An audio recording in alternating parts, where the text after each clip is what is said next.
tardes, buenas tardes a todos.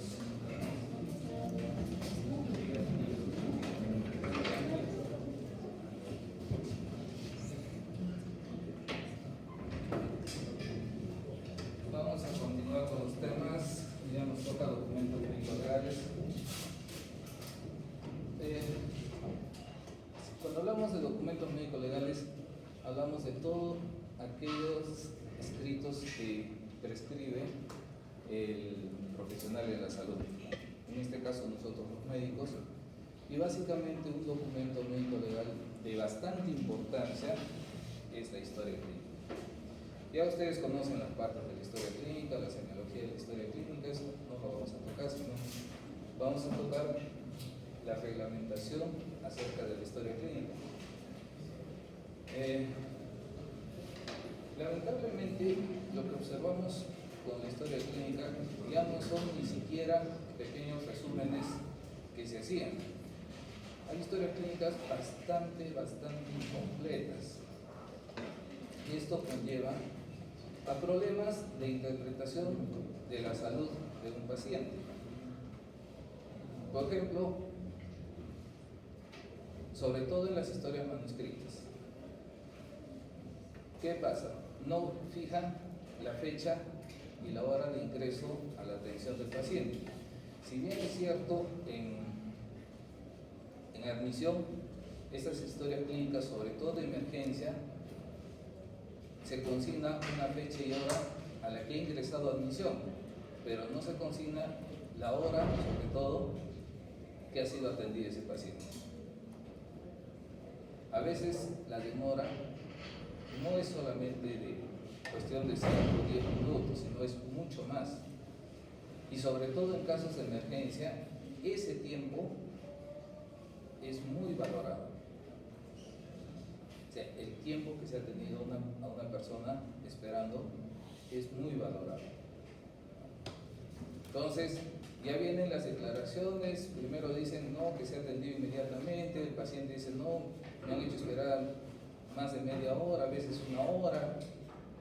Entonces ahí van las contradicciones en este tipo de evaluaciones de emergencia.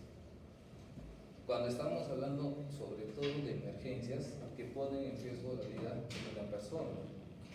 Por ejemplo, hay emergencias que un problema de salud que una persona ha estado 2, 3, 4 días antes de acudir al establecimiento de salud y quieren que lo atiendan por emergencia. O sea, eso ya no se considera una emergencia. ¿Por qué? Porque tiene una evolución de varios días. Entonces, si han esperado 4 días, pueden esperar una hora más, no hay problema. Pero en casos de realmente emergencia, como les digo, cuando se pone en riesgo la vida de la persona, ahí sí la atención debe ser inmediata. La historia clínica es la descripción documental de los procesos patológicos, que debe ser detallada lo más extenso posible de acuerdo a la patología de cada persona. Por ejemplo, ¿qué vemos? Historia clínica, la vez pasada tuve la oportunidad de un caso. Es una paciente que ingresa a un hospital de acá de la ciudad de Arequipa, donde pone paciente, trabajo de parto. Así, simplemente eso. Diagnóstico, gestante a término.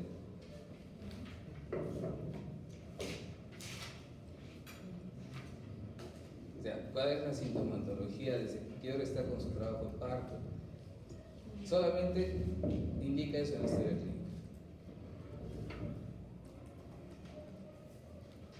Y lamentablemente se complica el nacimiento del bebé, pero no tenemos más información. O sea, ¿cómo ha llegado esa paciente al servicio? ¿En qué condiciones? Entonces, para nosotros es complicado hacer una valoración en ese sentido. Ahora, no sé si todas esas historias clínicas de ese hospital consignan simplemente algunos datos de las patologías de los pacientes. Entonces, para eso sería bueno tener auditorías, que eso lo dice la ley, ya vamos a ir viendo, ¿no? En ella el personal de salud tiene el deber de consignar con mayor fidelidad y exactitud todos los datos referentes a cada proceso de atención médica que se realice. Ahora, hay una pregunta que siempre se nos hace. Cuando llega el paciente en un estado crítico, ¿primero se hace la historia clínica o se atiende al paciente? Primero se atiende al paciente, primero es la salud de la persona, ¿no? Y posteriormente se hace la historia clínica. Es más, en la misma historia clínica se puede consignar que esta historia clínica ha sido elaborada después de la atención al paciente por su estado de salud, ¿no? Entonces, esas cositas son importantes tener presente en la historia clínica. La norma técnica para la gestión de las historias clínicas está en la Ley General de Salud, en su artículo 15, ¿no? En la Ley 26842, la ley que crea el Registro Nacional de Historias Clínicas, la Ley 30024, que se ha dado el 22 de mayo de 2013, el reglamento de la Ley 30024 del 16 de diciembre de 2015. Miren, imagínense, la ley sale el 2013, el reglamento sale el 2015 y finalmente la norma técnica para la gestión de historias clínicas computarizadas sale el 13 de marzo de 2018.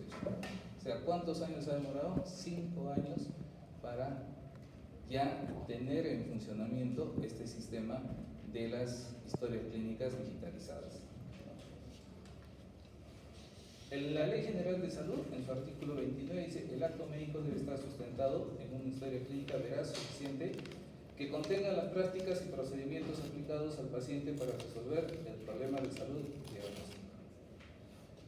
¿Quién es la entidad encargada de velar esto?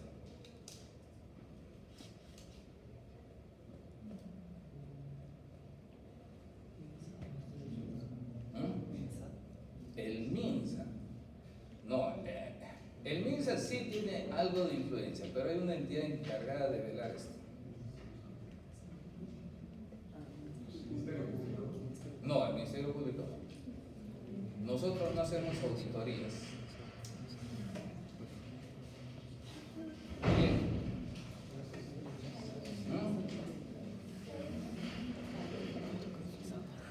¿Quién está encargado de velar el cumplimiento de esto? Su salud. Su salud es el ente que debe velar esto. Y es más, hay sentencias de auditoría de su salud en contra de algunos establecimientos de salud, que pueden ser públicos o privados, porque ese es el campo de acción de su salud. De los documentos médicos, capítulo 1 de la historia clínica, artículo 92. La historia clínica es un documento médico con valor legal en el que se registra el acto médico, debe ser veraz y completa, el médico debe ser cuidadoso en su elaboración y uso y no concluir apreciaciones o juicios de valor o información ajenas a su propósito. ¿Quién es responsable de la historia clínica, del llenado de la historia clínica?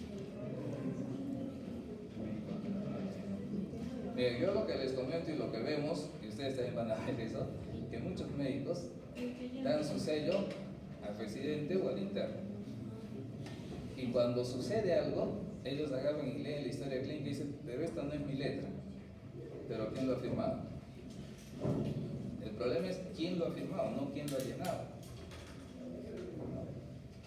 Entonces, ahí viene recién el arrepentimiento y dice: pero que ese día creo que le daba al presidente del CEDE. Problema de él, ya no tiene salud.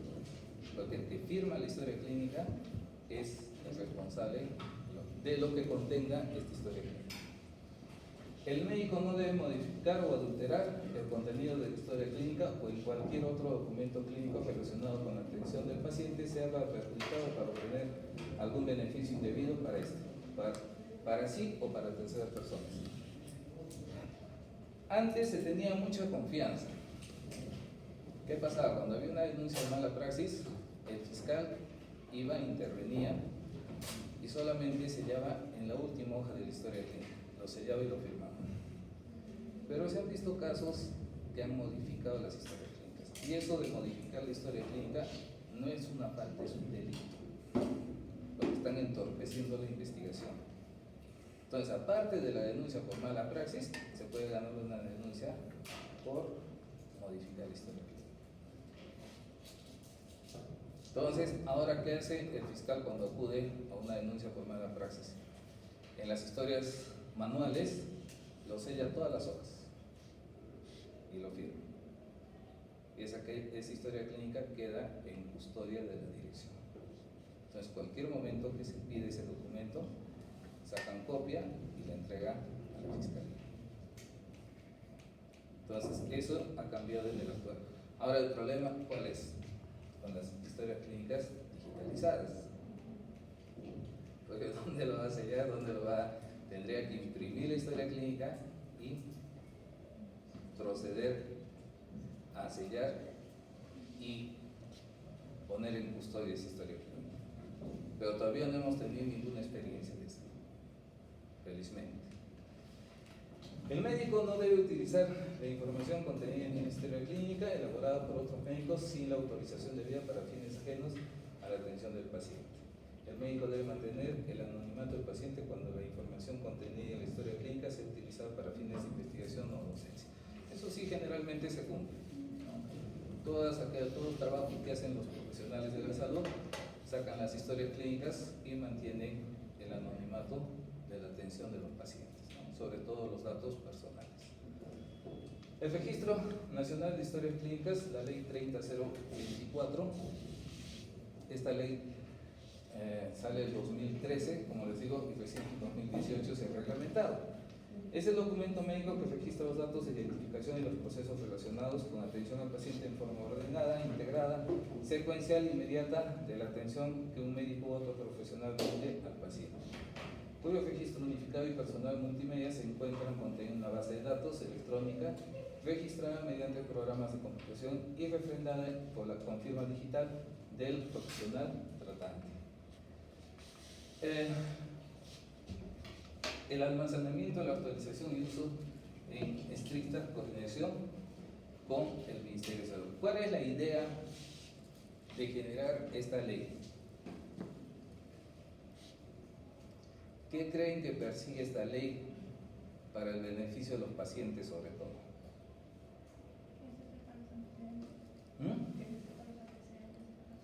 Claro, o sea, que nos dé mayor información, pero esta historia clínica la va a tener como sede central, o sea, la base de datos va a estar en el Ministerio de Salud.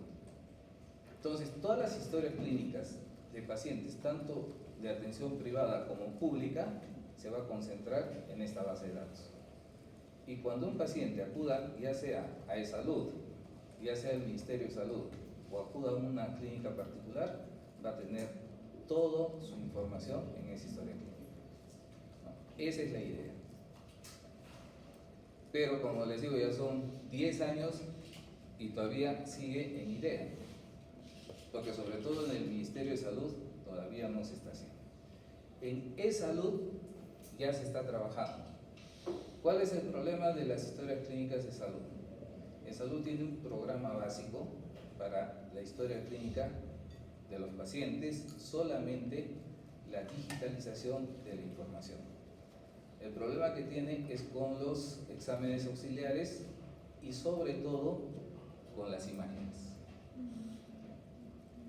Entonces no tienen todavía un buen sistema de captura para imágenes. Entonces, cuando el médico quiere acceder a imágenes, tiene ciertos problemas para descargar esos archivos. Esto nos comentaba un médico que ha trabajado con un equipo del Ministerio de Salud, ¿no? Justamente para implementar esto de las historias clínicas. Y dice que los que tienen un mejor sistema de archivo de historias clínicas son los americanos. Ellos tienen una historia clínica digitalizada ya uniforme para todos los establecimientos, tanto públicos como privados, donde ellos tienen acceso a toda la información. En cambio, todavía nosotros tenemos limitaciones en lo que está trabajando en salud, y en el MINSA pues no tenemos casi nada, ¿no? Y las clínicas particulares sí ya tienen su sistema digitalizado de historias clínicas, pero varían entre una clínica a otra clínica, porque son software independientes, todavía no está generalizado. ¿Cuál es el principal objetivo de mantener la historia clínica digitalizada? Primero es la seguridad de la historia clínica. Como hemos visto en las historias clínicas manuales, también se da esa seguridad, ¿no? Por eso es que muy pocas personas tienen acceso a esta historia clínica. La integralidad, o sea, que estén completas. Las historias clínicas manuales a veces tienen problemas porque no hay un lugar adecuado para su mantenimiento. Una vez tuvimos en el hospital Honorio Delgado, en el lugar de almacenamiento de una de las historias clínicas, se había hecho un forado en el techo y cuando limpió, mojó con todas esas historias clínicas. Y toda la información la retiró. No se pudo rescatar porque estaban completamente mojados, toda esa esquina que había entrado la lluvia. En cambio, con estas historias clínicas digitalizadas tenemos mejor integridad. La autenticidad. Cuando uno graba en el sistema informático ya no se puede borrar. ¿Por qué? Porque queda un archivo, la fecha y la hora que uno ha accedido a esta historia clínica. La confidencialidad solamente tiene acceso el médico. Es más, por ejemplo, en algunas clínicas, si bien es cierto, la enfermera tiene acceso a la historia clínica, pero la parte de atención médica es un pequeño resumen que ella solamente puede ver. En cambio, el médico sí tiene acceso a toda la historia clínica completa. La exactitud, acá sí no falla porque fechas, horas, todo se registra.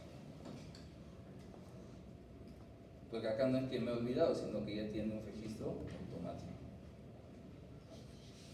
La intangibilidad no se modifica, ¿no? La conservación, bueno, si no entra un hacker a abrirte como ha pasado con los certificados de defunción, no hay ningún problema. Pero siempre, como dice, no hay nada que pueda garantizar una seguridad del 100%. Que ustedes han visto los certificados de defunción que han pasado el año pasado, a fines de año. Nosotros teníamos acceso al SINADEF, cuando veamos certificados de defunción vamos a hablar de eso. Pero aparecieron matando inclusive al presidente, a Pedro Castillo. Entonces, y eso yo les comento, por ejemplo, una semana antes de que salga todo ese problema, me llama un muchacho que está haciendo su serum, que ha terminado medicina hace 2 años, y me dice que había ingresado a su SINADEF y ha encontrado 3 certificados de defunción que no eran de él, o sea que él no los emitió. Pero le digo, tú no, me dice, yo no he emitido esos certificados, yo no sé quiénes son esas personas. Entonces, su preocupación era qué iba a hacer, ¿no? En esos casos, lo que tiene que hacer es acudir a la comisaría y poner la denuncia de que ha pasado esto, porque eso va a quedar en un proceso de investigación. Al día siguiente, más o menos, a los 2 días, me llama una muchacha de mi guardia, ¿no? Me dice que ha tenido el mismo problema con un certificado que le ha aparecido en su bandeja. Y a la semana se dio pues todo el escándalo. Y desde ahí nos han quitado el acceso al SINADEF. No tenemos todos los médicos ahora acceso al SINADEF, ¿no? Están progresivamente ingresando con ciertas medidas de control. Porque antes, ¿qué hacías? Pedías tu código mediante el colegio médico y te lleva un correo y te daba una clave. Y con eso podías acceder. Entonces ahora no. Está todo bloqueado, se está haciendo bien manualmente los certificados de defunción. La disponibilidad, como les decía, puede ser a nivel nacional. Si yo me hago atender una vez en Tacna, otra vez en Tumbes, otra vez en Lima, no habría ningún problema porque tengo toda la información, está en el sistema, ¿no? Y el acceso, simplemente tener una computadora o una tablet, yo puedo acceder a la historia clínica, inclusive hasta de un celular. Me imagino que va a haber dispositivos que van a poder acceder. Entonces, una historia clínica computarizada, mucho más efectiva que las hojas que estamos manejando hasta ahora. La disponibilidad, redacción, fechas y horas. En la historia clínica electrónica virtual, disponible en todo momento y en varios lugares para diferentes personas de manera simultánea. La información consignada siempre es legible. Eso también, entre comillas, digo que es legible porque parece que los médicos tenemos un problema de dislalia. No les miento, escriben en la computadora unas palabras que no se entienden. Lo hacen tan rápido que no se entienden. Ponen una cosa por otra, no sé, pero es mucho más legible que las manualizadas. Siempre se consigna la hora y fecha, ya has dicho, porque el registro es automático, ¿no? Lo que no pasa con la historia clínica manuscrita. Disponible en un solo lugar físico para una persona. La información consignada no siempre es legible, casi nunca es legible, y a veces no se consignan las fechas y horas. Y esto es tal como les digo en casos de emergencia. En el artículo 59 del reglamento 30024, ley que crea el Registro Nacional de Historias Clínicas Electrónicas, aprobado por el decreto número 039 del 2015, señala como reglas la autorización del acceso de pacientes a los siguientes. El establecimiento de salud se realiza la primera autorización de acceso dado por el paciente o usuario de salud, conforme lo señala la Ley de Protección de Datos Personales y su reglamento aprobado mediante el Decreto Supremo 03 del 2013.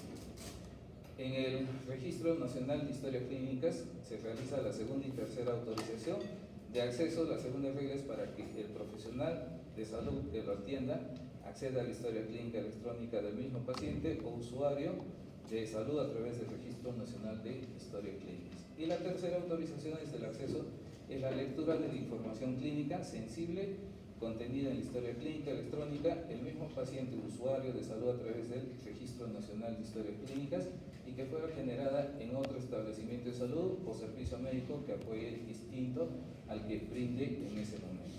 Entonces, como les digo, tiene ciertas medidas de seguridad para que esta historia clínica no puedan acceder fácilmente. Pero como nos decía esa vez el colega que estaba trabajando en esto de la historia clínica computarizada, nunca en sistemas electrónicos podemos hablar del 100%, porque siempre se puede dar y está al acceso de ciertos acechos que pueden vulnerar su seguridad de estas historias clínicas, ¿no? Disposiciones generales y definiciones. La resolución ministerial de la 214 del 2018, o sea, la última que ha salido, y habla acerca del acto médico, ¿no? El acto de salud, el acto médico, el consentimiento informado, la epicrisis, ¿no? Que deben tener estos documentos, y como les decía, esta epicrisis se debe entregar en un plazo máximo de 5 días a los pacientes. Inclusive las historias clínicas, de acuerdo a la Ley General de Salud, también indica que se deben dar, o sea, se debe expedir al usuario en un periodo máximo de 5 días, lo cual no se da. Cuando nosotros solicitamos historias clínicas o las personas solicitan su historia clínica en salud, por lo menos es un tiempo entre 25 días a unos 40 días, eso es lo que demora en salud. Y en el MINSA demora más o menos 1 a 2 semanas. Entonces, pero la ley dice que son 5 días. La historia clínica, ¿no? La historia clínica electrónica, la historia clínica informatizada, es el acceso que tenemos a la historia clínica, el hoja de retiro voluntario, cuando hay una persona que no quiere que lo atiendan en un establecimiento de salud, y finalmente lo que es el informe de alta de esta persona, ya sea cuando se ha recuperado de su estado de salud, está en un estado estable o finalmente ha fallecido. Las atenciones de salud brindadas por el usuario de salud en las instituciones prestadoras de salud públicas, privadas y mixtas deben registrarse obligatoriamente en una historia clínica, debiendo consignarse fecha, hora, nombres, apellidos, firma y número de colegiatura, registro, especialidad del profesional que brinda la atención independientemente de la modalidad de atención. En casos de menores de edad, debe consignar nombres y apellidos del padre, madre, tutor o apoderado del menor, su número de DNI antes de la atención a ser prestada. Esto se debe dar en todo nivel de salud. No sé, cuando han visto en la práctica que estamos haciendo ahora en medicina legal, no sé si alguno de ustedes ha estado presente, cuando atendemos niños siempre identificamos con la persona adulta que no los podemos atender solos. Igualmente es en el consultorio de cualquier establecimiento de salud, pero generalmente casi nunca se hace eso. El médico tratante es el encargado de firmar la copia de historia clínica, epicrisis, informe de alta, informes médicos y consentimiento informado que le solicite. Ante su ausencia dentro de un plazo previsto, lo hará en sustitución el médico jefe de servicio. Eso a veces hay un poco de discordancia porque el jefe de servicio debe asumir siempre, y eso lo dice no solamente este artículo, sino también la Ley General de Salud. Él asume en caso de que el médico tratante no se encuentre de turno ese día. El que asume esa responsabilidad es el jefe de servicio. Pero hay jefes de servicio que no quieren asumir esa responsabilidad y lo pasan a uno de los asistentes. Eso no se da, porque esto dice la ley. El personal de salud es responsable de la veracidad y legibilidad de los datos e información que se registren en los diferentes formatos que integra la historia clínica, así como de la custodia y conservación del estado. Estas sean entregadas para actividades de atención, docencia o investigación. La entrega del informe de alta al egreso del paciente es de carácter obligatorio y gratuito. Cuando vemos pacientes hospitalizados, ya hace un buen tiempo, en casi todos los hospitales, siempre se les entrega su epicrisis. El director médico responsable de atención de salud de las instituciones prestadoras de salud deben disponer de las acciones convenientes para asegurar el egreso del paciente y se entregue a él por su representante legal el informe de alta. Capítulo 2 de los derechos de las personas usuarias de los servicios de salud. Capítulo 1, acceso a los servicios de salud. El artículo 5 dice el derecho a la atención por emergencias. Hay una ley específica donde indica que todo paciente que llega a un establecimiento de salud, sea público o privado, y que está en riesgo su vida, el establecimiento de salud tiene la obligación de atender, estabilizar al paciente y posteriormente puede ser referido a otro establecimiento que ellos vean por conveniente. Eso sí no tiene vuelta que dar. El costo, lo que tenga que pagar, es posterior a esa atención, porque primero se prioriza la vida de la persona. Derecho a ir a la libre elección de las instituciones prestadoras de salud. Eso es relativo porque por necesidad tenemos que acudir a un establecimiento de salud, aunque no nos guste su atención, ¿no? Pero por el problema de salud tenemos que acudir, porque no hay otra. Derecho a recibir atención con libertad de juicio clínico. Eso sobre todo va para los médicos, ¿no? Derecho a una segunda opinión médica. Yo mi recomendación siempre, cuando se trata de problemas de salud crónica, problemas oncológicos sobre todo, hay que inducirlo al paciente para que reciba una segunda opinión, ¿no? Que generalmente es coincidente con la primera. Entonces, con eso, uno, le damos mayor seguridad al paciente de su problema de salud, y dos, va a tener mayor mayor predisposición para su tratamiento. Derecho a acceso a servicios, medicamentos y productos sanitarios. El derecho a ser informado de sus derechos, ¿no? O sea, por qué se les va a atender, pero a veces hay personas que son bien difíciles de manejar. Esta mañana, no sé si hasta ahora, hemos tenido un paciente en el servicio que ha venido completamente agresivo. Ha entrado al servicio y Me dice que hay un centro de salud de acá de la ciudad, ¿no? Ya estoy esperando por muchas horas y no le han atendido. Finalmente le han dicho que si quería se retiraba. Y me han hecho firmar unos papeles y no sé qué papeles son. Yo digo, si esa persona que ha acudido al servicio para su evaluación, ¿cómo habrá acudido a ese establecimiento de salud? Que no tenía un problema de gravedad, tenía unos golpes, ¿no? Pero no comprometían su estado de salud. Entonces hay personas que son así. En esos casos hay que tener cuidado, sobre todo en el llenado de la historia clínica, porque esos sí son personas conflictivas y buscan siempre un motivo.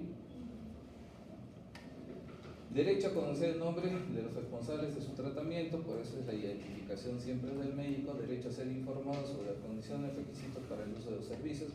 Derecho a ser informado sobre su traslado, ¿no? En los casos de que necesiten una atención en otro nivel. Derecho a acceder a normas, reglamentos y condiciones administrativas de la institución prestadora de salud. Derecho a recibir información sobre su propia enfermedad, a decidir su retiro voluntario de la institución prestadora de salud. El artículo 16 dice derecho a negarse a recibir o continuar un tratamiento. Toda persona debe ser informada por el médico tratante sobre su derecho a negarse a recibir o continuar el tratamiento y a la que explique las consecuencias de esa negativa. Si el paciente en algún momento dice, no quiero que me den tratamiento, yo quiero retirarme de esta institución, el médico tiene la obligación de informarle en qué condiciones está su estado de salud, que si no va a recibir tratamiento, qué probabilidades tiene de desmejorar, ¿no? Y las consecuencias de este desmejoramiento.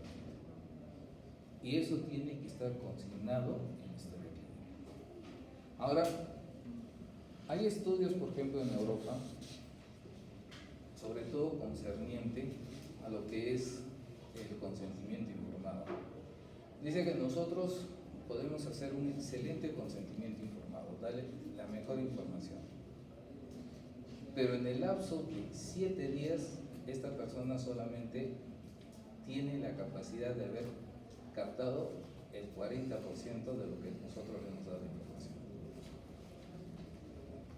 Y eso, ustedes, más o menos, Europa tiene un nivel cultural, académico superior a nuestro medio, ¿no? Entonces, en nuestro medio, por ejemplo, no se ha hecho ese tipo de estudios. Entonces, sería importante tener esa información, porque para tratar de mejorar sobre todo lo que es el consentimiento informado. Entonces, en vista de eso, siempre hay que consignar lo que se le ha dicho al paciente. Si finalmente deciden retirarse del tratamiento, abandonar el tratamiento, es su decisión. Nosotros no podemos estar tras del paciente para esto. El título 3 de los documentos médicos legales en el Código de Ética Médica también dice capítulo 1 de la Historia Clínica, artículo 92, la Historia Clínica es un documento médico con valor legal en el que se registra el acto médico, debe ser veraz y completa. El médico debe ser cuidadoso en su elaboración y uso y no incluir apreciaciones o juicios de valor o información ajenos a su propósito. ¿A qué se refiere esto, apreciación o juicios de valor?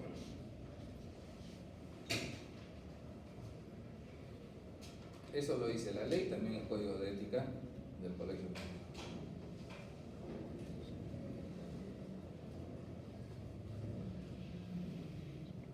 ¿A qué creen que sí? ¿Sí? Dice las apreciaciones o juicios de valor. ¿Lo que opina el médico? ¿Mm? ¿Lo que opina el médico? ¿Pero en qué sentido? Sacar Suposiciones. ¿Mm? Suposiciones de lo que puede haber pasado. Sobre todo cuando se consigna en la impresión diagnóstica, cuando se consigna ¿qué? Lo que pudo haber sentido. Pronóstico reservado.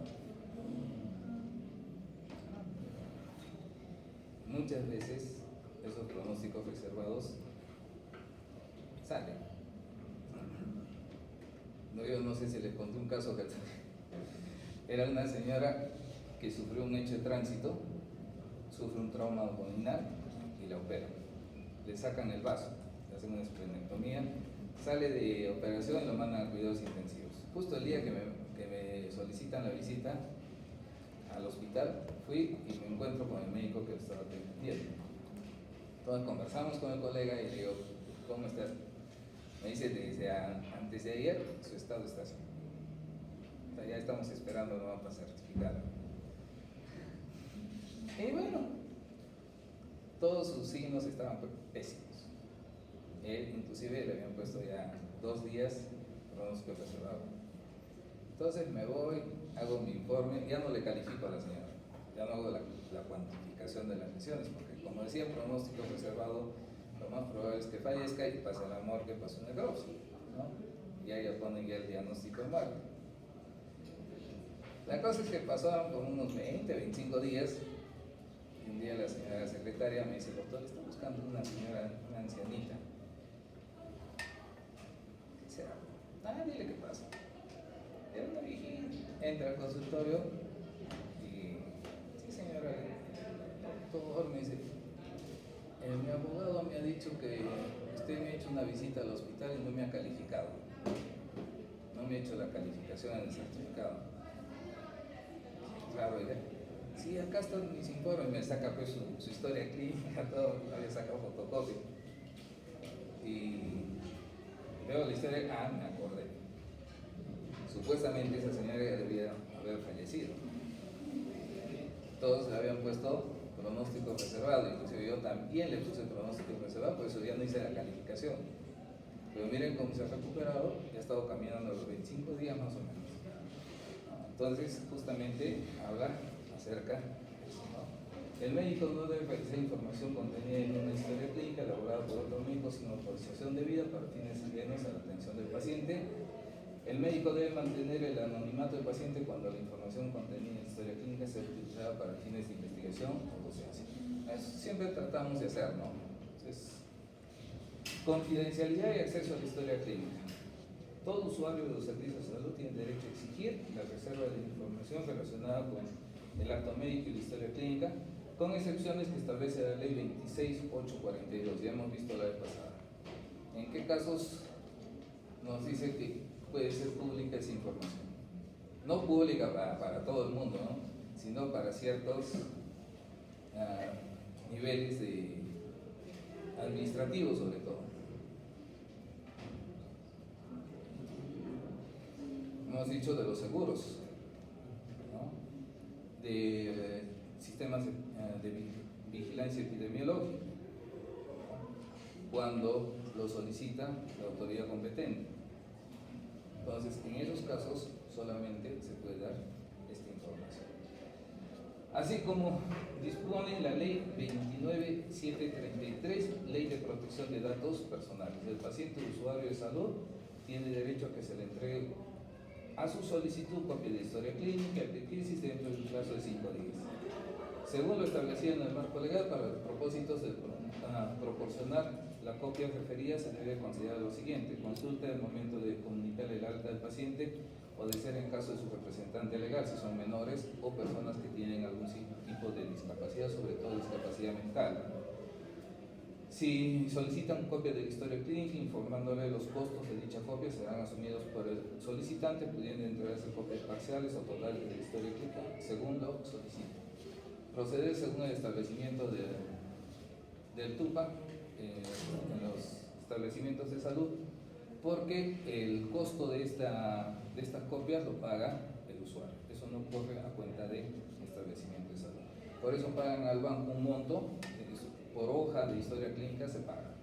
Y a cada establecimiento de salud tiene un monto de pago para sus historias clínicas. La información sobre el diagnóstico de lesiones o daños en caso de heridas por arma blanca, heridas de bala, accidentes de tránsito por causa de otro tipo de violencia que constituyen delito perseguido de oficio o cuando existen indicios de aborto criminal, debe ser proporcionada a la autoridad policial o Ministerio Público a su requerimiento. Para la entrega de información de terceros se debe contar por escrito con autorización expresa del paciente o su representante legal según corresponda el caso. acá había un problema una vez con un hospital de salud. Falleció una persona y, bueno, tenía todo claro, la causa de muerte, un proceso crónico, una patología crónica y fallece. Entonces, uno de los sobrinos quería sacar la historia clínica. ¿Por qué? Porque su tío era soltero, no tenía más familia y tenía una deuda en el banco. Entonces, en el banco le solicitaron la historia clínica.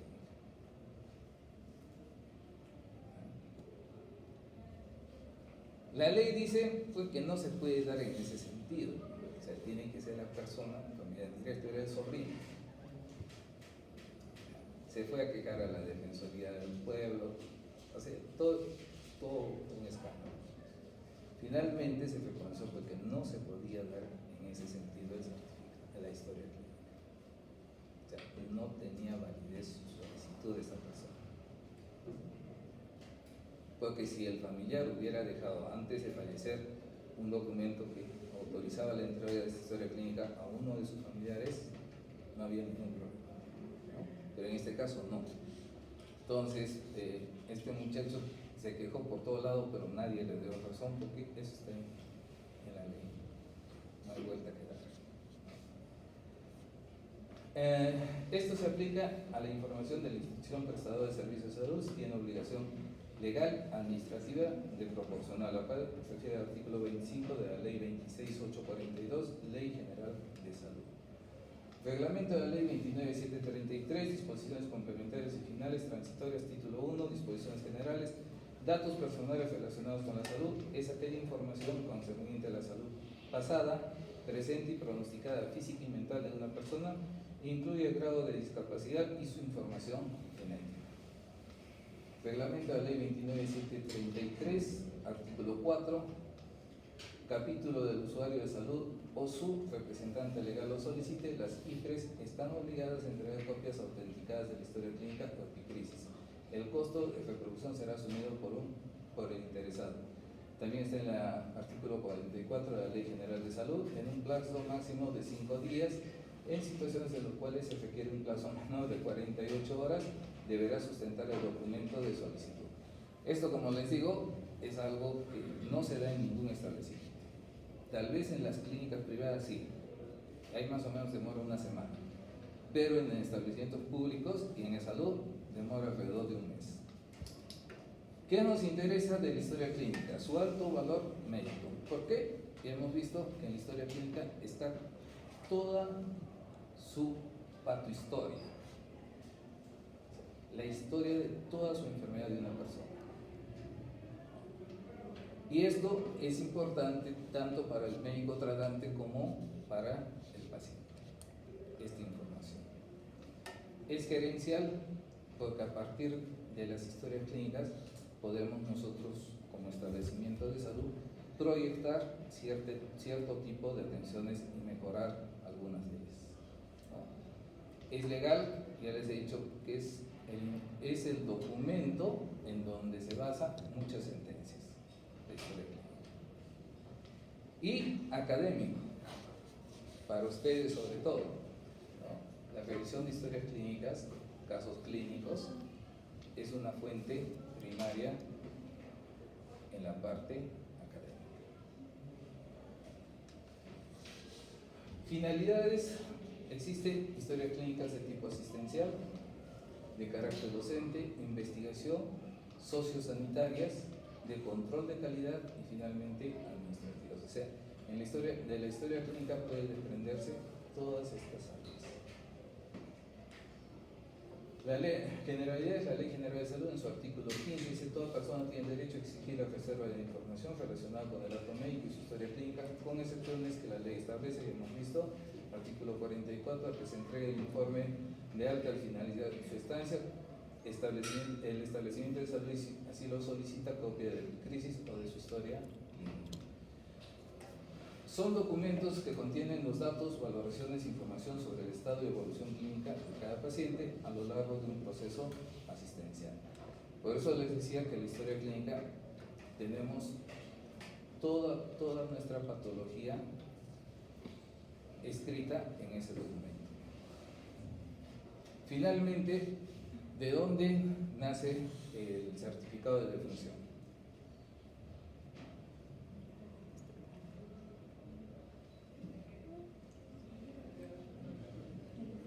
Cuando no son hechos violentos, ¿no? Cuando son por problemas patológicos. Diagnóstico. Del examen médico, ¿no? Ya al muerto ya no le haces examen médico. ¿Ah? ¿De dónde nace el certificado de defunción? De la historia clínica. ¿Por qué? Porque en la historia clínica has visto todo el cuadro patológico, haces un resumen y de ahí salen los diagnósticos de la causa de muerte, ¿no? Ya vamos a ver eso cuando hablemos del certificado de defunción. Entonces, ¿qué contiene la historia clínica? Datos, valoraciones de información, evolución clínica de los pacientes y finalmente la epicrisis con un pequeño resumen de la historia de esa patología por la cual ha sido hospitalizada esta persona, ¿no? Este es algo importante. La historia clínica es patrimonio del establecimiento de salud, pero el médico que elabora tiene el derecho de propiedad intelectual sobre la misma. Quien con fines de investigación requieran utilizar esta información deben contar con la autorización de quienes ejercen el derecho de propiedad intelectual. ¿De quién es la historia clínica? ¿De quién creen que es la historia clínica? La historia clínica es propiedad del paciente, el derecho intelectual del médico y la conservación del establecimiento de salud. O sea, tiene tres dueños: el paciente, el médico que elabora y el establecimiento de salud. La historia clínica según el tipo de prestación: ambulatorias, hospitalización y historias clínicas de emergencia. Una historia clínica ambulatoria generalmente son 2 o 3 hojas, ¿no? Donde se atiende al paciente, se pide algunos exámenes, se da un control y ahí termina. Hospitalización, ahí sí ya tenemos 2 o 3 horas, si no tenemos una Biblia, ¿no? Depende de la cantidad de días que haya estado este paciente en el establecimiento de salud, ¿no? A veces permanecen meses y años en los establecimientos de salud, ¿no? Y son unas historias clínicas para valorar, eso sí, que Dios nos libre. Y finalmente las de emergencia. Esa generalmente es una historia clínica de 1 a 2 hojas, no es más, ¿no? Con algunos exámenes auxiliares, no tiene mayor volumen este tipo de historia clínicas. El contenido hemos dicho que debe ser veraz, responsabilidad del médico en su firma. Esto sí, siempre recomiendo debe ser minucioso y suficiente. El contenido de las prácticas, procedimientos aplicados al paciente para el tratamiento de su salud. Toda institución prestadora de salud debe tener un comité de auditoría médica permanente que cautele el correcto elaboración, uso y perfeccionamiento de la historia clínica. Generalmente esto no se da. Casi, por ejemplo, acá en los hospitales de Arequipa, en ninguno he visto. En Lima sí, en algunos hospitales tienen ese comité de auditoría, pero acá no. Su contenido va a ser vertido el eje central de muchas sentencias de responsabilidades civiles penales, constituyendo un elemento probatorio del primer orden. Yo les comento siempre que una buena historia clínica, ¿no?, le puede sacar de problemas al colega. Porque en la duda de la historia clínica está pues la mentalidad del demandante en perjudicar a un profesional de salud. Entonces, para eso, si nosotros tenemos claro una historia clínica, no hay ningún problema. Alguna vez tuvimos un caso de un caso de mala praxis en una rinoplastía, en una clínica de acá de Arequipa. Ahí cometió el error el fiscal de no autenticar esa historia clínica, y el colega hizo su historia clínica una copia de los libros. Uno se da cuenta, pero falló en un dato importante que decía: en la hora de ingreso del paciente. Falló en eso. Y falló también en la hora de atención que tuvo como emergencia este caso. No consignó. Pero ya por las declaraciones de los otros médicos que habían asistido a esta joven, que se llegó a obtener esta información. Finalmente esta muchacha falleció por una rinoplastia. Entonces, cuán importante, por ejemplo, como les digo, es tener toda esa información. Pero en este caso, por ejemplo, se consiguió un buen abogado, le hizo durar 8 años el juicio y prescribió. A los 8 años prescriben este tipo de procesos. Pero sí le costó un ojo en la cara. Entonces, era un caso que sí podía haber dado un resultado con sentencia en contra del médico, pero como les digo, hábilmente consiguió un abogado que lo hizo demorar muchos años el juicio hasta que prescriba el proceso, ¿no?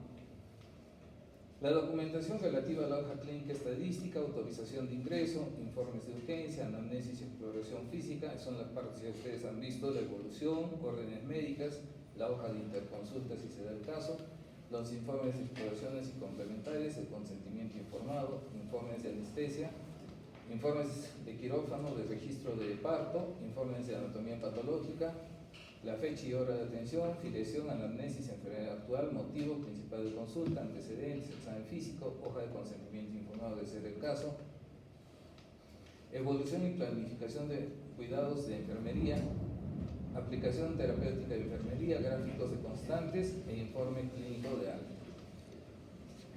En los casos de hospitalización, tenemos mucho cuidado nosotros en evaluar estas hojas de enfermería. ¿Por qué? Las enfermeras hacen descripciones muy detalladas. Se está cayendo el cielo.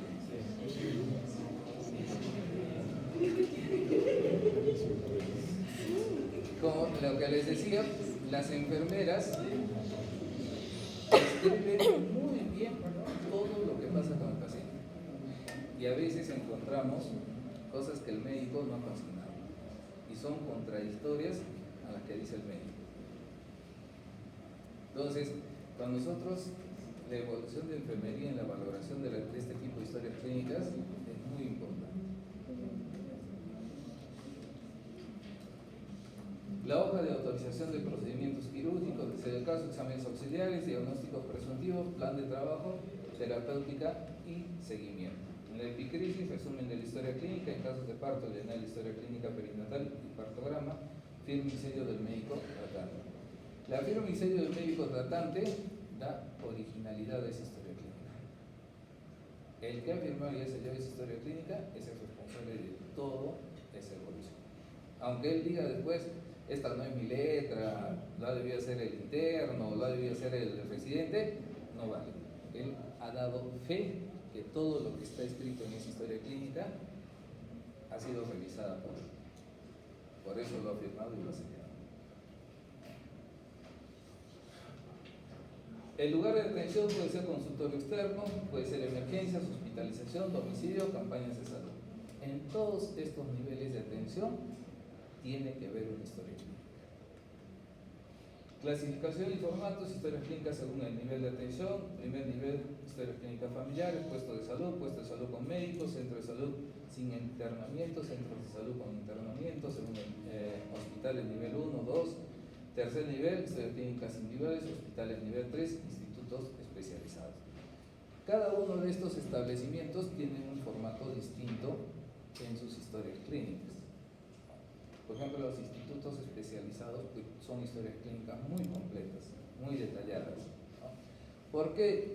Porque a estos institutos ya llegan los pacientes generalmente con un diagnóstico, ¿no? Que son referidos de otros establecimientos, sino que no se pueden manejar en esos establecimientos porque no tienen infraestructura en algunos casos y no tienen las subespecialidades, ¿no? Entonces, ya estos institutos tienen unas historias clínicas muy resumidas pero detalladas. El archivo de la historia clínica debe garantizar su seguridad, correcta conservación y recuperación de la información. Aunque generalmente sí se da en algunos casos, en otros casos, ¿qué pasa? Por la cantidad de volumen de las historias clínicas, se traspapela los documentos. Alguna vez tuve un caso de una denuncia de mala praxis y estaba revisando la historia clínica, era un caso neuroquirúrgico, y encuentro un diagnóstico de fractura de cadera en medio de la historia clínica. Pucha, yo en ese momento me pongo a pensar, digo, encima esta chica que tenía un problema de obstrucción de líquido cefalorraquídeo, encima se ha caído y se ha fracturado la cadera. Eso es lo que pensé cuando leí el diagnóstico. Cuando leo toda la hoja, era de otro paciente que había entrado por emergencia y le han diagnosticado fractura de cadera y estaba en la historia clínica de esta muchacha, que nada tenía que ver con el caso. Entonces, a veces yo me imagino que puede pasar este tipo de hechos, ¿no? Porque, como ven, en emergencia y en todo el hospital, cantidad de hojas que se manejan. Entonces, ahí se puede traspapelar. La epicrisis es parte de la historia clínica, se emite solo cuando culmina la hospitalización, es decir, cuando el paciente ha sido curado, aliviado o finalmente ha fallecido. Debe ser preparada por el médico tratante, debiendo resumir el cuadro clínico que presenta el paciente en la atención recibida. El informe de alta es un documento administrativo que emite el establecimiento de salud cuando el paciente ha concluido su hospitalización o decide abandonar. Entre la epicrisis y el informe de alta es un pequeño resumen simplemente con los diagnósticos. Nada más, se consignan solamente los diagnósticos de ingreso y de egreso, nada más. En la epicrisis no, ahí se hace un pequeño resumen de todo el proceso que ha recibido esta persona en el hospital. Certificado médico. En el título 9, delito contra la fe pública, capítulo 1, falsificación de documentos, esto dice el Código Penal. Artículo 431, expedición de certificado médico falso. El médico que maliciosamente expide un certificado falso respecto a la existencia o no existencia, presente o pasada de enfermedades físicas o mentales, cuando se haya dado la falsa certificación con el objeto que se admita o interne a una persona en un hospital de enfermedades mentales, el que haga uso malicioso del certificado según el caso de que se trate. Tuvimos un caso bastante interesante donde lo iban a comprometer a un colega, un traumatólogo. Este colega atiende a un tipo en un consultorio particular un día, ¿no? Este llega con su placa radiográfica aduciendo que tenía una fractura en el calcáneo, y trae una placa radiográfica con una fractura en el calcáneo. El médico agarra, ve la placa, observa y ahí tenía la fractura. Le pone su bota de yeso y se va a su casa, normal. ¿Qué había pasado? Este tipo estaba denunciado por un asalto, que la policía lo vinculaba directamente en el asalto a este tipo. Entonces, cuando lo capturan, lo llevan a la fiscalía, él dice: no, ese día a mí a tal hora me han estado atendiendo en un consultorio particular. Y saca su informe, y tenía la hora de atención, todo. Pero había gente que lo había visto en ese asalto. O sea, estaba en el asalto. Pero por ese certificado médico, o sea, se desvinculaba de esta situación que había pasado. Entonces el fiscal me dice: ya, ¿qué podemos hacer? Lo llama al médico para que declare y dice: sí, el médico, yo lo he atendido. Usted ha pedido la placa. La primera vez que vino a declarar en la fiscalía dijo que sí, que él había pedido la placa. Aunque lo había evaluado, pedido una placa y ha visto que tenía una fractura. Entonces, no había vuelta que dar. Esta persona se ha hecho atender por una fractura justo en el momento que se estaba produciendo el asalto. Entonces, conversando con la fiscal, me dice, ¿qué puedo hacer? El médico ha declarado así. Es su responsabilidad. Entonces, hablé con la fiscal, le digo, mire doctora, lo que puede hacer es que le traiga todos los informes que él ha solicitado, la historia clínica, y los revisamos acá. Entonces vino y ya parece que se asesoró mejor el colega, y vino y le dijo a la fiscal que este tipo ha venido con una placa a su consultorio y aparentemente tenía esa fractura, porque ahí está la placa. Entonces, ¿qué se puede hacer en esos casos? Una placa radiográfica de control, porque si había la fractura, estaba ahí, ¿no? Estaba consolidada la fractura. Entonces yo le dije a la fiscal, doctora, pidamos una placa de control y comparamos las dos placas, ¿no? Y vemos si hay o no hay la fractura. Cuando le pedimos la placa, el tipo desapareció, se fugó. Claro, porque él sabía que estaba implicado en ese asalto, ¿no? Y lo estaba comprometiendo al colega. Entonces a veces pasa estas circunstancias y uno pues se asusta ante el hecho, ¿no? Porque la doctora inclusive lo amenazó porque le aplicaba esto. Entonces, a veces uno pues en la inocencia, en el desconocimiento y también la desesperación, ¿no? Que podamos caer en una de estas cosas. Finalmente la doctora dijo pues él no tiene la culpa, ¿no? Es este tipo el que lo ha manipulado para su examen. Y cuando le pedimos la placa radiográfica, se mandó, nunca más apareció. En el Código de Ética y de Deontología, capítulo 2 de los certificados médicos, el certificado médico es un documento de carácter médico legal. El médico debe redactar el texto de forma clara, precisa, incluyendo los fines para los que está destinado. No debe expedir un certificado acreditando un acto médico no realizado o que exprese información falsa, inexacta o tendenciosa. Artículo 97. En sus informes los médicos legistas, peritos, auditores deben ser veraces, prudentes, limitarse a establecer causas, hechos, conclusiones de orden científico-técnico, absteniéndose de formular opiniones de juicio o valor sobre probable responsabilidad legal de sus colegas. A veces nos vienen las preguntas de la Fiscalía, nos dice si en el presente caso ha habido negligencia médica. Ya les he dicho que nosotros no podemos responder eso.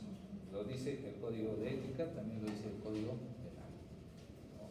Porque eso ya estamos emitiendo una opinión de responsabilidad sobre el colega, ¿no? El médico tratante, el que realiza necropsias o señalado por el establecimiento de salud en el que ocurre el fallecimiento de la persona, está obligado a expedir el certificado de defunción correspondiente. Esta es una sentencia de su salud, ¿no? Por infracción que dice acá. Infracción cometida en el decreto supremo número 013-CA. Ya. Este es con respecto a las historias clínicas, al hospital de Yanaguara. Dice, no cumplió con las disposiciones referidas a las historias clínicas, formatos y registros de atención del paciente. Multa ascendidas a 3 UITs. Yo por eso les decía, el que está encargado de vigilar esto es, ¿no? Y puede emitir ese tipo de sentencias. Consentimiento informado. Este tema es bastante delicado y complicado en nuestro medio. Ya les comentaba anteriormente, los consentimientos informados solamente se consignaba el nombre. Yo, fulano de tal, ¿no? Doy autorización al médico fulano de tal a que me haga una intervención quirúrgica en tal sentido. Arequipa, 4 de abril del 2023. Firma, sello de los dos, huella digital. Eso era todo lo que es un consentimiento informado. La Ley General de Salud indica en su artículo 15 a no ser sometido sin su consentimiento a exploración, tratamiento o exhibición con fines docentes. Hemos visto esto que en los hospitales, sobre todo cuando van a hospitalizar a un paciente, ¿no? Ya firman este consentimiento. Hemos estado hace unos días conversando con unos colegas Dice que en Lima, en los hospitales, por la cantidad de afluencia de estudiantes de medicina, ya los pacientes no quieren hacerse tocar. Están rechazando que participen en la atención de los pacientes. Justamente ese era el problema de acá también con la universidad. Porque no solamente vamos a ver, acuden también los de la UNSA, acude enfermería, acude obstetricia. Imagínense alrededor de una cama, solamente con lo que dice la SUNEDO, 5 personas, 5 por 4 ya son 20, más los residentes ya son 25. Entonces ya la gente tiene cierto reparo en esto. Información veraz, oportuna, completa sobre las características de servicios económicas y prestacionales. A que se le dé un término comprensible, información completa y continuada. Esto a veces es un poco complicado por el nivel educativo que tiene nuestra gente. Entonces, tenemos nosotros que bajar a ese nivel de entendimiento con las personas para explicarles qué es lo que vamos a proponer para su tratamiento. Y muchas veces ni así nos entienden. Sobre su proceso, incluyendo el diagnóstico, pronósticos, alternativas de tratamiento, así como sobre riesgos, contraindicaciones, precauciones y advertencias de los medicamentos que se les prescriba y administre.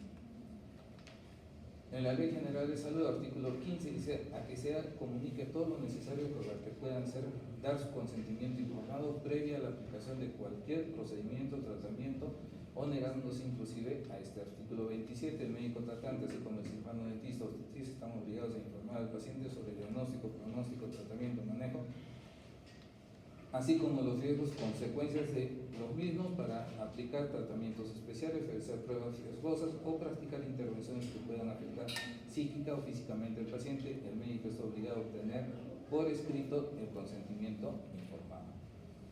Tuvimos el caso, por ejemplo, de una intervención por neurocirugía. El médico le ha explicado, le ha hecho firmar el consentimiento informado. Está el consentimiento así detalladamente, qué es lo que podía pasar con esta persona. Lamentablemente la señora falleció después de una semana de haber sido operada y su hijo lo denunció al médico. ¿Por qué? Porque dice que la señora en ese momento que ha firmado el consentimiento informado no contaba con sus anteojos y que ella no ha podido leer todo lo que le ha dicho el médico.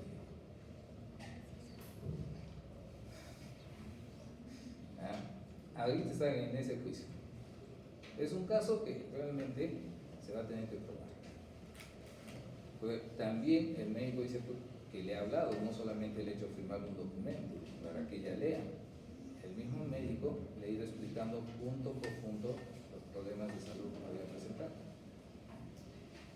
Pero su hijo dice que en el momento de haber firmado su mamá no tenía sus anteojos y que ella era bastante corta de vista, que no ha podido leer todo el consentimiento. O sea, cuando quieren molestar a la gente, llegan ante esos extremos. Artículo 28. La investigación experimental con personas de enseñanza de la legislación especial sobre materia de los postulados éticos contenidos en la Declaración de Helsinki, sucesivas declaraciones que actualicen lo referido a lo postulado. El reglamento de la Ley 29.414, ley que establece los derechos de las personas usuarias de los servicios de salud, en su subcapítulo 5, consentimiento informado, artículo 23, derecho al consentimiento informado. Toda persona tiene derecho a otorgar o negar el consentimiento consignando su firma, huella digital de forma libre y voluntaria, sin admitirse mecanismos algunos que distorsionen o vicien la voluntad. Justamente en esto se ha basado, ¿no? Que ella era corta de vista y que no ha podido leer el consentimiento informado porque el momento que ha firmado no tenía sus lentes. En cuyo caso ellos se constituirán en circunstancias que acarreen la nulidad del acto del consentimiento para el procedimiento o tratamiento en su salud. El proceso de consentimiento informado debe garantizar el derecho información y el derecho a la libertad de decisión del usuario. Este proceso debe constar necesariamente por escrito.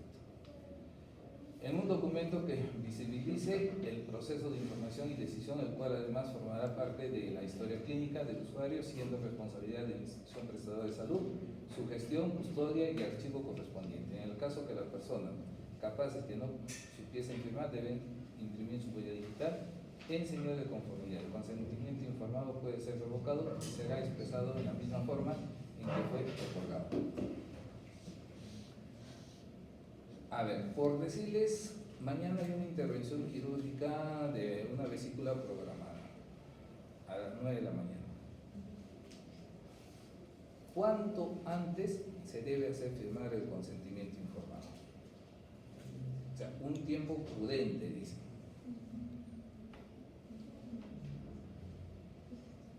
¿Cuánto creen que es un tiempo? O yo voy a las 8 de la mañana, le entrego la hoja al paciente, le digo, fírmeme por favor. Y en casos así, ¿no? Y te firman y listo. Según algunos tratados dicen entre 24 a 36 horas. Ese es un tiempo prudente, ¿no? Donde nosotros le demos la información y le dejamos la hoja para que nos firme, lo pueda leer y lo pueda firmar. Y si mañana, en la mañana yo voy a hacer la intervención quirúrgica, el médico tratante va a hacer la intervención quirúrgica, el paciente dice, doctor, ¿sabe qué? No quiero que me opere. Está en todo su derecho. O sea, puede revocar ese consentimiento informado. No sé, porque me he soñado mal, me han llamado por teléfono, me han dicho que no me haga hacer esa intervención, no sé, ¿no? Pero ahí es su decisión. Entonces uno acude, dice que no lo van a operar, ahí también tiene que constar, ¿no? Igual la forma como se le ha recomendado, todas las consecuencias que puede traer esto, finalmente se provoca ese consentimiento. El consentimiento de ser escrito deberá ejecutarse en forma obligatoria en las siguientes situaciones: cuando se trate de pruebas riesgosas, intervenciones quirúrgicas o procedimientos que puedan afectar la integridad de la persona; cuando se trate de exploraciones, tratamiento o exhibición con fines docentes; cuando la persona recibe aplicación de medicamentos o tratamiento de carácter experimental; cuando el paciente haya tomado la decisión de negarse a recibir tratamientos; en caso de menores de edad o personas cuyas condiciones particulares le impiden ejercer el derecho, se realiza conforme a lo señalado en el artículo 4 del presente reglamento. O sea, en este caso, cuando son menores de edad, pueden ser los tutores o los padres, ¿no? O algún apoderado, o en casos de que tenga alguna deficiencia mental, igualmente, ¿no? Por su curador, que dice. No se requiere consentimiento informado frente a situaciones de emergencia, de riesgo debidamente comprobada para la salud de terceros o de grave riesgo para la salud pública.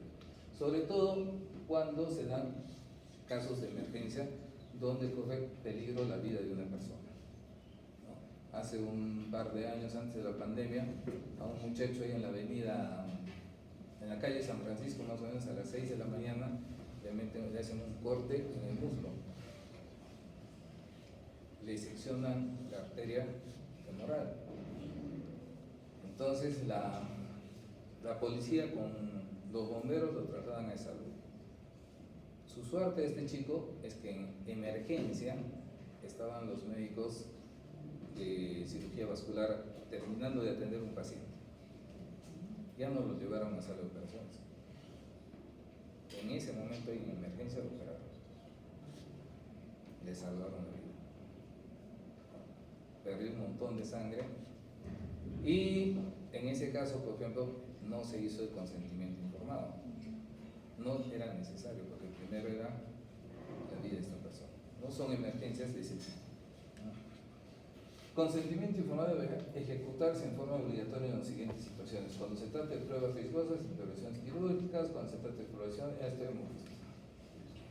Toda persona debe ser informada por el médico tratante sobre sus derechos a negarse a recibir o continuar el tratamiento y a que se le expliquen las consecuencias de esa negativa. El médico tratante debe registrar en la historia clínica del paciente que le informó sobre este derecho, las consecuencias de su decisión, así como la aceptación o negativa en relación al tratamiento, consignando además la firma huella digital del paciente o de su representante según corresponde. En caso de requerir conocer aspectos excepcionales relacionados con el derecho a negarse a recibir o continuar el tratamiento, se debe considerar en aspectos regulados según el artículo 17 de este reglamento, ley que establece los derechos de las personas usuarias de los servicios de salud, aprobado mediante el Decreto Supremo 27 del 2015. Acá tenemos, por ejemplo, la resolución 078 del MINSA del 2016 acerca del consentimiento informado, ¿no? Lo que se establece, o sea, en forma genérica. Ahora ya no es así el consentimiento informado, ¿no? Ley que establece los derechos de las personas usuarias de los servicios de salud, la ley 29414 del 2009, el consentimiento informado, sector del consentimiento libre y voluntario. Siempre esto va presente en todos los consentimientos informados. No le puede obligar al médico a seguir un tratamiento, simplemente se da una explicación de todo el procedimiento médico que va a constar el consentimiento informado, y en casos de intervenciones quirúrgicas sobre todo debe estar por escrito. El reglamento de la ley 29014 del 2015, derecho al consentimiento informado, igualmente habla acerca de lo que debe ser libre y voluntaria, garantizar el derecho a la información y el derecho a la libre decisión del usuario, constar necesariamente por escrito, y como les decía, puede ser revocado. El consentimiento escrito debe ejecutarse de forma obligatoria en los siguientes casos: pruebas riesgosas, cuando se trata de exploración, tratamiento y disposición con fines docentes, cuando la persona recibe la aplicación de medicamentos o tratamientos de carácter experimental. Esto de carácter experimental es como si a la persona le estuvieran haciendo un tratamiento de experimentación, lo que ya no se da en estos tiempos, ¿no? ¿Qué pasa? Son medicamentos que ya están probados, sino que quieren ver cómo es su efecto en nuestro medio. A eso es lo que llaman carácter experimental, porque cuando hablamos con los abogados de carácter experimental, dicen, esos medicamentos todavía no han sido probados en otras especies, en animales, ¿no? No, es el tratamiento que se ajusta a nuestro medio, es para eso ese tratamiento, ¿no? Y eso generalmente hacen los laboratorios. Cuando un paciente haya tomado decisiones de negarse a recibir el tratamiento, de acuerdo a lo establecido en el artículo 16, no se requiere de consentimiento en situaciones de emergencia, de riesgo establecido comprobado para la salud de terceros o graves riesgos para la salud pública. Sección, según los preceptos odontológicos, título de atención, el Código de Ética del Colegio Médico, artículo 62, las intervenciones quirúrgicas requieren de consentimiento informado escrito, salvo situaciones de emergencia. Eso es lo que considera también el Código de Ética del Colegio Médico del Perú. Acuerdo a establecer precedentes administrativos de observación obligatoria sobre registros de consentimiento informado en las instituciones prestadoras de salud, de las CIPRES, sesión plena del 2018 del 23 de noviembre, donde indica el consentimiento informado debe reunir al menos 4 requisitos, que son la capacidad, o sea, el individuo debe tener la habilidad de tomar decisiones; la voluntad, el sujeto debe decidir libremente someterse al tratamiento o participar en un estudio sin que haya persuasión, manipulación o coerción. Eso les decía, no podemos obligar al paciente. Información, las opiniones deben ser comprensibles y deben incluir el objeto del tratamiento, estudio, su procedimiento, los beneficios, riesgos potenciales, y siempre existe la opción del paciente de rechazar el tratamiento. Y comprensión es la capacidad del paciente de comprender la información relevante. Teniendo en cuenta lo anterior mencionado, resultados claros de que el consentimiento informado no puede en modo alguno limitarse a comunicar al paciente que en el procedimiento o intervención médica a la que será sometido existen riesgos reales y potenciales, sin precisar en detalle cuáles son estos particularmente. Y eso se saca de acuerdo a datos estadísticos, ¿no? Por ejemplo, en una cirugía laparoscópica de vesícula biliar, ¿cuál es uno de los riesgos que mayormente se da? Y eso está descrito.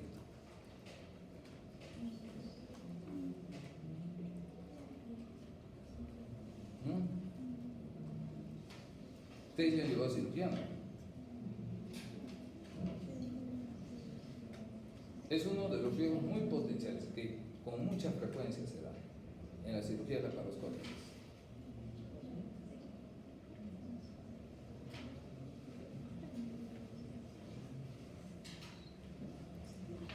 Cuando están retirando la vesícula, usan un clavo, ¿no? Y tiene los, ¿cómo se llaman estos?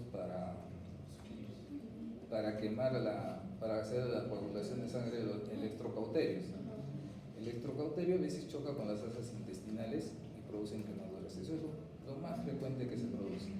Entonces, eso yo le tengo que decir al paciente, ¿no? En este tipo de cirugías hay esa alta tasa de probabilidades, ¿no? Entonces, si se produce eso, el paciente está informado que se puede dar eso, ¿no? Y eso está en las publicaciones, o sea, no solamente es de acá, sino también en otros países tiene ese problema, ¿no? Entonces, es algo frecuente, ¿no? Entonces, eso es lo que tengo. A eso se refiere. No consignan razonablemente por escrito el detalle de información que verbalmente se brinda al paciente, pues que no lo hace. De no hacerlo, así no se podrá en absoluto demostrar que el paciente pudo decidir libre y voluntariamente. Al respecto, cabe mencionar que el deber de informar en lo relacionado con los riesgos abarca solamente en aquellos los que se denominan típicos, por eso les decía, ¿no? De acuerdo a estadísticas de lo que se sacan estos riesgos. El acuerdo número 6 del 2018, el formato de consentimiento informado, es obligatorio, debe incluir el registro de detalles de riesgos potenciales y reales. Nos vuelve a mencionar eso. No obstante, la obligatoriedad de contar el procedimiento con un formato de consentimiento informado que registre en detalle la información que se brinda al paciente. Ya podemos tener algún formato donde tengamos las causas más frecuentes, ¿no? Entonces, informarle eso al paciente que puede. La estructura general, su salud, integración psicosomática, la intimidad, la vida, estructura especial, derecho a ser informado, el derecho a consentir, derechos a ser informado, nociones generales, debe ser clara, oportuna, hemos dicho oportuno el tiempo, ¿no? Para algunos es 24, para algunos es 36 horas, ¿no? Adecuada, aproximativa, no siempre va a pasar todo lo que le vamos a decir, puede pasar alguna otra cosa, ¿no? Y leal a las implicancias médicas. O sea, todo esto debe consignar un consentimiento informado. La titularidad del paciente con capacidad, pacientes incapaces con discernimiento, tratándose de pacientes incapaces sin discernimiento. Hablamos de menores de edad y personas que tengan algún trastorno mental, ¿no? Formas, criterio objetivo, necesaria, la urgencia, la peligrosidad, la novedad y la gravedad de la información. Criterios subjetivos de acuerdo al tipo de enfermedad, nivel cultural, edad, situaciones personales, familiares, profesionales.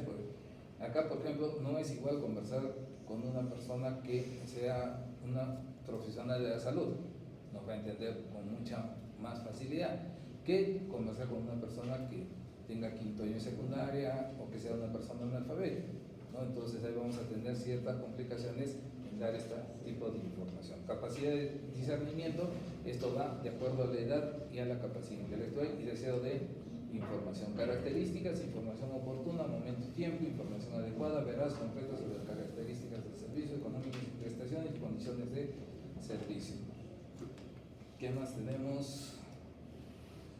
Derechos a consentir es la autorización que da el paciente para la realización de un acto médico. La Ley General de Salud en su artículo 4 dice que ninguna persona puede ser sometida a un tratamiento médico quirúrgico sin consentimiento previo o de la persona llamada legalmente a hacer. Las intervenciones de emergencia están exceptuadas de este requisito. Principios del consentimiento: el paciente tiene derecho inalienable a ser comunicado e instruido en los efectos de la intervención médica que se le va a aplicar, con finalidad de obtener objetiva su decisión y correspondiente autorización de tratamiento. La anuencia libre y voluntaria, como hemos visto, componentes: el paciente usuario de servicios de salud en casos de menores de edad, se escucha y se pondera su opinión, sobre todo cuando se trata de cirugías estéticas en menores de edad. Debe ser por escrito, tácito, por actos y signos inequívocos. El tiempo temporal irrevocable, y hemos visto eso también, cuánto más o menos debemos tener el tiempo, y siempre antes de la intervención preguntarle para que se pueda revocar o no este consentimiento informado.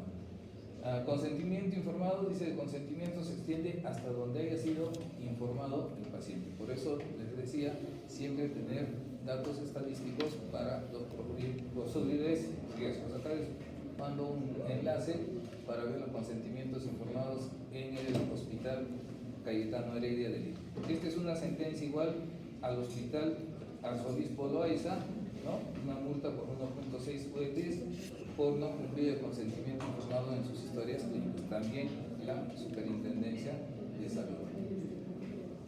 Las pericias, los informes que nosotros emitimos en la práctica pericial. Hablamos, este es el Código Procesal para establecer una pericia, estamos en el artículo 172, procedencia. La pericia procede siempre para explicar o mejor comprensión de algún hecho que requiera conocimiento especializado de naturaleza científica, técnica, artística o experiencia calificada. Nombramiento del perito, procedimiento, impedimento de su subrogación, acceso al proceso, perito de parte, contenido de información pericial, contenido de informe pericial de parte, reglas adicionales y examen pericial en el proceso del juicio finalmente. Y lo que es el certificado médico, también habla el Código de Ética y de Deontología, la pericia médico-legal, contenido de las pericias, y con eso terminamos acerca de